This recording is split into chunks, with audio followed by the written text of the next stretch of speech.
Nanindigan ng premyadong aktres na si Judy Ann Santos na wala siyang planong lumipat sa TV5 o sa tinaguriang Kapatid Network sa gitna ng mga kumakalat na espekulasyon online at usap-usapan sa social media.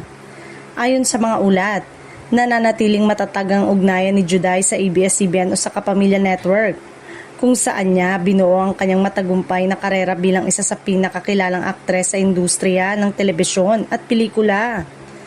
Dagdag pa ng kampo ng aktres, mas pinahalagaan niya ang mga proyektong naka-line up sa kanyang kasalukuyang network, pati na rin ang tiwala at suporta na matagal nang ibinibigay sa kanya ng Kapamilya Management. Ipinunto rin niya na mas komportable si Judy Ann Santos sa creative environment ng Kapamilya Network, kung saan nabibigyan siya ng pagkakataong pumili ng mga proyektong swak sa kanyang personalidad at kakayanan bilang isang aktres.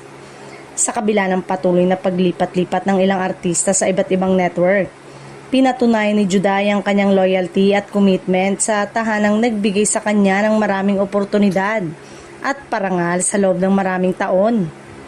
Matatandang si Judy Ann Santos ay isa sa mga haligi ng Kapamilya Network na nagbida sa maraming hit teleserye at pelikula na tumatak sa puso ng mga manonood.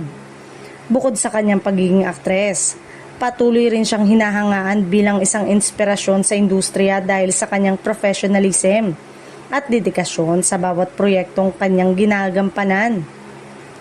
Samantala, lalo pang tumitindi ang excitement ng kanyang mga tagahanga sa inaabangang susunod niyang proyekto na inaasahang muling magpapakita ng kanyang husay at lalong magpapatibay sa kanyang status bilang isa sa pinakamahusay na aktres sa bansa.